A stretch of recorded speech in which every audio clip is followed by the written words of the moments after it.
തല വെട്ടിപ്പൊളിയുന്ന തരത്തിലുള്ള വേദനയായിട്ടാണ് ലണ്ടനിലെ മൂന്നാമത്തെ ദിവസം ഞാൻ എഴുന്നേൽക്കുന്നത്. ഇവിടുത്തെ സൂര്യന് അസ്തമിക്കാൻ മടിയാണെങ്കിലും രാവിലെ 4-4:30 ആകുമ്പോഴത്തേക്കും എഴുന്നേറ്റ് വരും. അതുകൊണ്ട് തന്നെ ഒരു 5 മണിയൊക്കെ കഴിഞ്ഞു കഴിഞ്ഞാൽ പിന്നെ ഉറങ്ങുക എന്നുള്ളത് കുറച്ച് കഷ്ടപ്പാടാണ്. മോർണിംഗ് റുട്ടീൻസ് ഒക്കെ കഴിഞ്ഞ് നല്ലൊരു കോഫിയും തണുത്ത സാൻഡ്വിച്ചും കഴിച്ച് ഞങ്ങൾ പുറത്തേക്ക് ഇറങ്ങി. 3 ഡെസ്റ്റിനേഷൻസ് ആണ് ഇന്ന് പ്ലാനിലുള്ളത്. ഹാരി പോട്ടർ ഫാൻസിന്റെ ഫേവറേറ്റ് ആയിട്ടുള്ള കിങ്സ് ക്രോസ് സ്റ്റേഷൻ, പിന്നെ നാളെ മറ്റന്നാളും ഞങ്ങളുടെ മീറ്റിംഗ്സ് ഒക്കെ നടക്കാൻ പോകുന്ന UCL-ഉം, അതുപോലെ വേൾഡ് ഫേമസ് ആയിട്ടുള്ള ബ്രിട്ടീഷ് മ്യൂസിയം.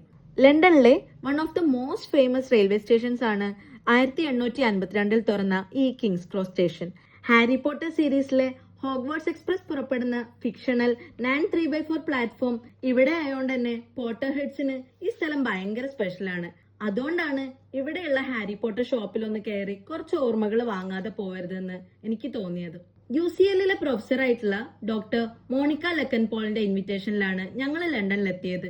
നാളെ നേരിട്ട് മീറ്റിംഗിന് വരുന്നതിന് മുന്നേ യൂണിവേഴ്സിറ്റിയും പരിസരവും ഒക്കെ ഒന്ന് പരിചയപ്പെട്ടിരിക്കുക എന്നുള്ളതാണ് അടുത്ത ലക്ഷ്യം.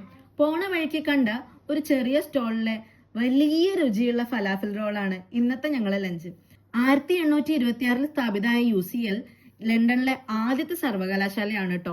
അന്നത്തെ കാലത്ത് മതത്തിന്റെ ഒക്കെ പേരില് വിദ്യാഭ്യാസത്തിന് നിയന്ത്രണങ്ങൾ ഉണ്ടായിരുന്നപ്പോ എല്ലാവർക്കും പഠിക്കാൻ അവസരം നൽകണം എന്ന ആശയത്തോടെയാണ് UCL ആരംഭിച്ചത്. ചരിത്രവും ഗവേഷണവും ഒക്കെ ഒരുമിച്ച് ജീവിക്കുന്ന സ്ഥലമായിട്ടാണ് UCL എനിക്ക് അനുഭവപ്പെട്ടത്.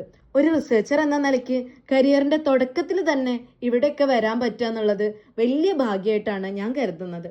UCL-ന് നടന്നെത്താവുന്ന ദൂരത്തിലാണ് ലോകത്തിന്റെ പല ഭാഗങ്ങളിൽ നിന്നായി ലക്ഷക്കണക്കിന് വർഷങ്ങളുടെ ചരിത്രം പറയുന്ന ബ്രിട്ടീഷ് മ്യൂസിയം.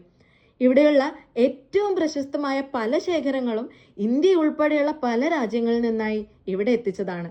അതുകൊണ്ട് തന്നെ ഈ മ്യൂസിയം ചരിത്രത്തിന്റെ മാത്രമല്ല, കൊളോണിയൽ കാലഘട്ടത്തെ കുറിച്ചുള്ള വലിയ ചർച്ചകളുടെയും ഭാഗമാണ്. സൂര്യൻ അസ്തമിക്കാൻ 9 മണിയൊക്കെ കഴിയുമെങ്കിലും നാളത്തെ മീറ്റിംഗിന് പ്രിപ്പയർ ചെയ്യാനുള്ളതുകൊണ്ട് പ്രതീക്ഷിക്കാതെ കിട്ടിയ ഒരുപാട് അനുഭവങ്ങളുടെ സന്തോഷവും കൊണ്ട് ഞങ്ങള് തിരികെ പോയി.